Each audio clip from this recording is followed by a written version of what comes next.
Ok.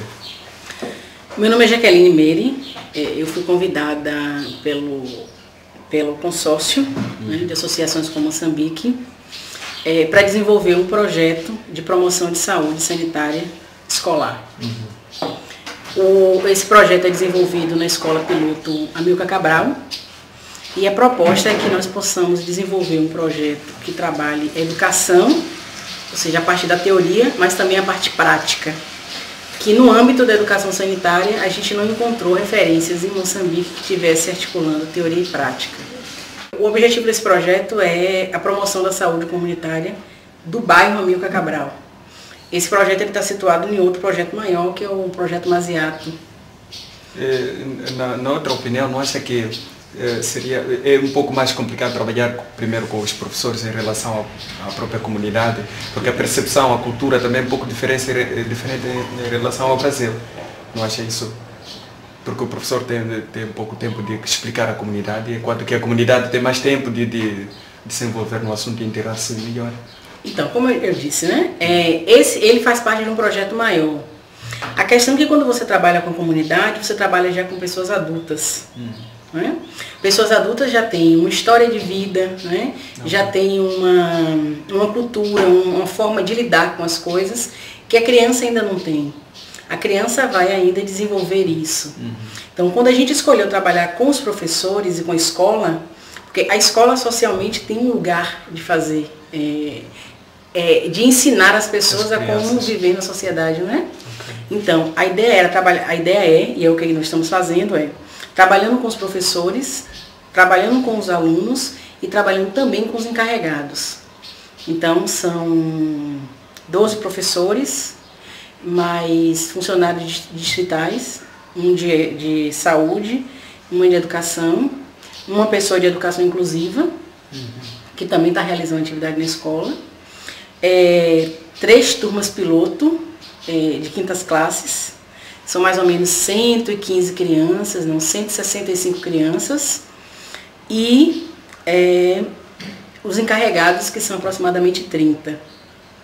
Então a gente tentou articular 3 grandes âmbitos que são complementares, mas a ideia porque se a gente trabalha só com a comunidade, esse conhecimento ele pode se perder.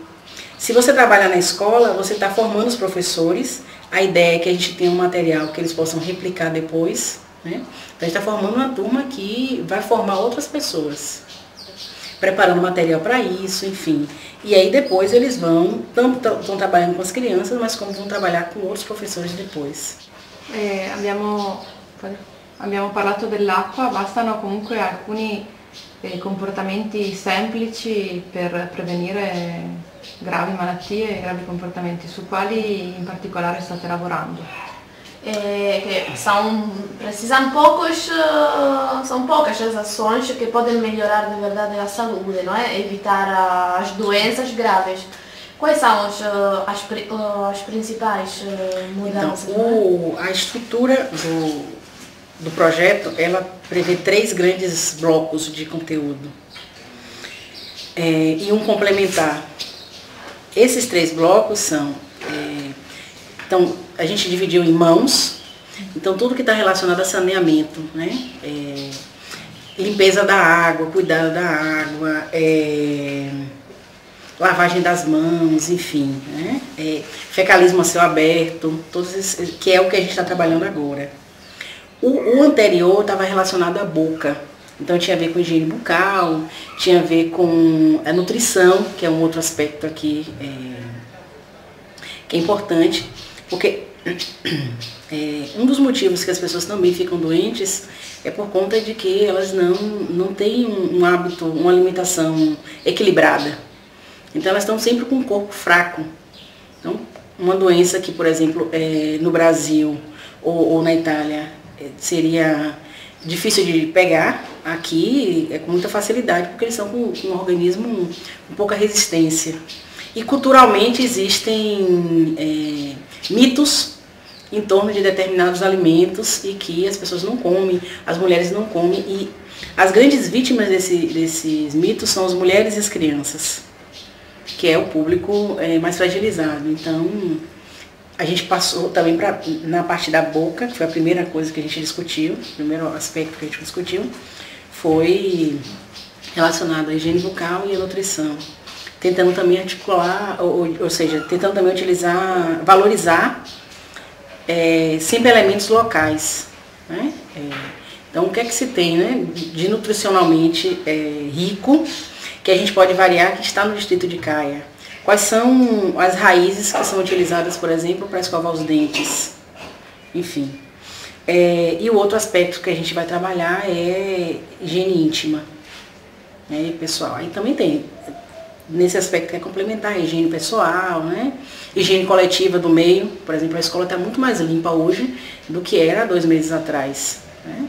Hoje já tem um programa de limpeza da escola, enfim.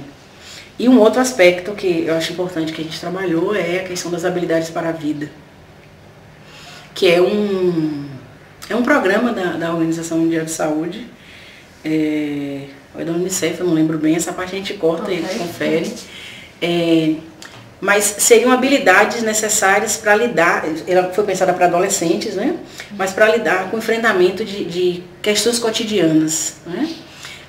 E que aqui se tem pouco. Por exemplo, tomada de decisão, resolução de problemas.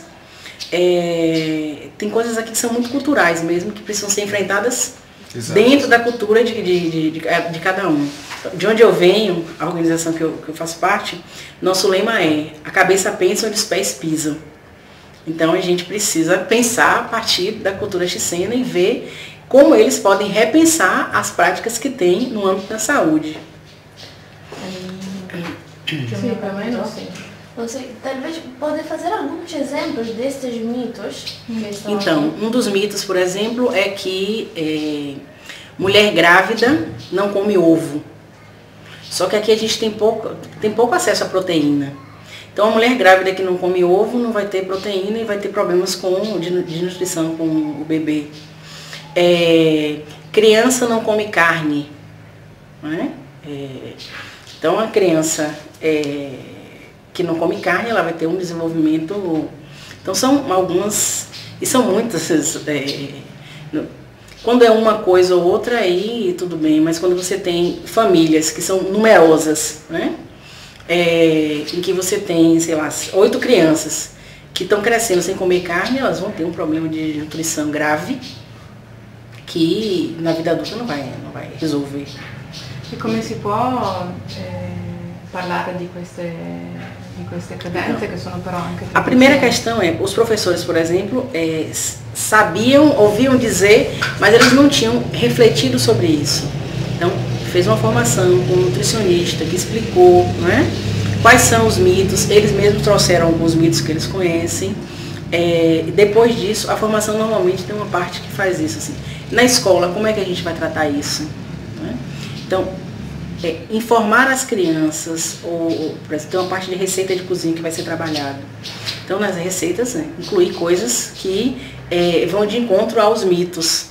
Né? Criança pode comer ovo? Por que criança não pode comer ovo? Então, discutir essas coisas com as crianças é o primeiro passo também e depois com os encarregados, né?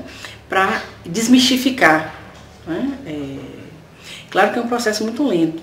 A gente está falando de mudança. Né? Os hábitos, eles não se dão aleatoriamente, eles têm um contexto. Então, desconstruindo isso leva um tempo. Reconhece-se que é uma tarefa muito dura, mas o que acha quando um dia, por exemplo, está do regresso para a sua terra, depois a comunidade fazer um boicote, que aquilo é só para os brancos, atendendo e considerando questões de cultura, não é? Aquilo é só para branco e nós não temos nada a ver com isso, vínhamos a viver normalmente, não havia doença. Então vamos lá sabotar isso. Isso não será prejudicial quando der o tempo? Eu acho que cada comunidade tem o direito de fazer suas escolhas. O problema é que as escolhas, elas têm que ser baseadas em uma informação. E acho que muitas vezes as escolhas feitas aqui, elas não tinham informação. Então, por exemplo, com o grupo que eu trabalho, muitas coisas que a gente discutiu, eles não sabiam disso.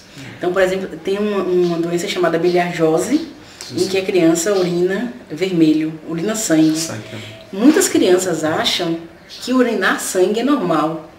porque elas uniram sangue há um bom tempo. Ter a informação de que aquilo não é normal, que você pode ir no médico, se livrar daquela dor, e que aquilo é uma doença que você pode agravar, né, e vir a morrer por isso, é um ponto fundamental para você fazer a escolha. Acho que a escolha só é a decisão se é de branco ou se é de negro, né? Eu não me considero branca, né? Enfim, mas a diferença se aquilo é meu ou se aquilo a escolha, se aquilo é meu ou se aquilo é do outro, eu só posso escolher depois que eu conheço, né? A gente não pode dizer que gosta de suco de limão se a gente nunca tomou, né? Claro que vai ser... Quem trabalha em desenvolvimento, a gente sempre trabalha pensando no outro, né? Querendo que o outro mude o estágio que está, um estágio que a gente considera não muito bom para ele. Mas a escolha é sempre dele, a mudança é sempre dele. Paulo Freire, que é um teórico da educação no Brasil, ele fala sobre isso, que a mudança é sempre do outro. E a gente que trabalha em desenvolvimento não pode obrigar o outro a mudar. Muito pelo contrário. A gente faz nossa parte. E a parte principal é a educação. Porque você pode construir uma latrina, mas se a pessoa não estiver educada para isso, ela não vai usar a latrina. Ela vai continuar tendo a latrina e fazendo fecalismo a céu aberto, pegando as mesmas doenças, enfim. Mas eu acho que cada nação também precisa enfrentar seus próprios problemas e decidir como vai lidar com aquilo o non vai lidar. Ma dopo che se lei se ne va, non c'è il rischio che questi sono discorsi da bianchi, insomma da gente straniera, e ti ritornano. E lei quello che dice è ogni comunità ha il diritto di scegliere cosa vuole fare, però lo deve fare sulla base di un'informazione. Per esempio fa il caso c'è una malattia che fa pipì rosse ai bambini. Per tanti bambini far pipì col sangue è normale, perché lo fanno da talmente tanto tempo che già non si ricordano com'era quello della pipì. E molti di questi non sanno che si può morire. Quindi spiegare questo poi ogni comunità è libera di scegliere cosa tenere e cosa, perché comunque, cioè, lei dice chi lavora nello sviluppo lo fa sempre per l'altro, però è solo l'altro che può cambiare, nessuno può obbligare, solo che dice ogni nazione deve affrontare questo i suoi problemi, no?